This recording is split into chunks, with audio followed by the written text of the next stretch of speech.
সকলকে জয় যিশু। শুভ সকাল বন্ধুরা। আজকের বাণী দ্বিতীয় বংশাবলী 4 অধ্যায়, পদ সংখ্যা 10। এবার সাগর আধারটি এনে রাখা হলো মন্দিরের ডান পাশে, দক্ষিণ পূর্ব দিকে। এই পদে বলা হয়েছে সলোমনের মন্দিরে বানানো বিশাল ব্রোঞ্জের জলাধারকে, যাকে সমুদ্র বলা হয়েছিল, কোথায় স্থাপন করা হয়েছিল। এটা ছিল শুদ্ধিকরণের জন্য। পুরোহিতরা এখানে হাত পা ধুয়ে নিজেদের পবিত্র করে নিতেন। শুধু জিনিসটা বানানোই নয়, কোথায় রাখা হবে সেটাও কিন্তু খুব গুরুত্বপূর্ণ ছিল।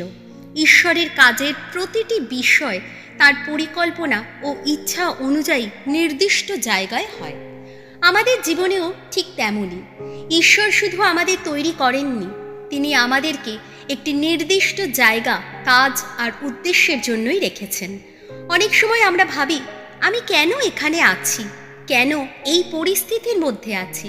কিন্তু প্রভুর চোখে প্রতিটি মানুষই তার মন্দিরের এক একটি অংশ, আর আমাদের প্রত্যেককে সঠিক স্থানে বসানো হয়েছে যেন তার মহিমা প্রকাশ পায়। তুমি হয়তো একজন গৃহিণী, একজন শিক্ষক, কর্মচারী বা ছাত্র, যাই হও না কেন, ঈশ্বর তোমাকে সেই জায়গায় রেখেছেন যেখানে তোমার আলোর প্রয়োজন আছে।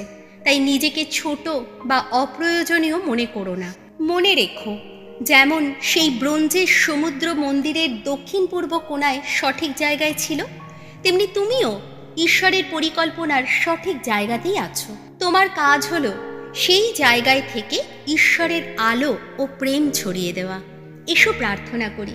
হে প্রভু, তুমি যেমন সলোমনের মন্দিরে প্রতিটি জিনিস সঠিক জায়গায় বসিয়েছিলে, তেমনি আমার জীবনকেও তোমার পরিকল্পনায় সঠিক স্থানে স্থাপন করো। আমাকে বোঝাও আমি যেখানে আছি সেটাই তোমার ইচ্ছার ফল, যেন আমি সেখানে থেকে বিশ্বস্তভাবে কাজ করি এবং তোমার মহিমা প্রকাশ করতে পারি। এই সকল প্রার্থনা করি আমাদের প্রভু যীশু খ্রিস্টের নামে। আমেন।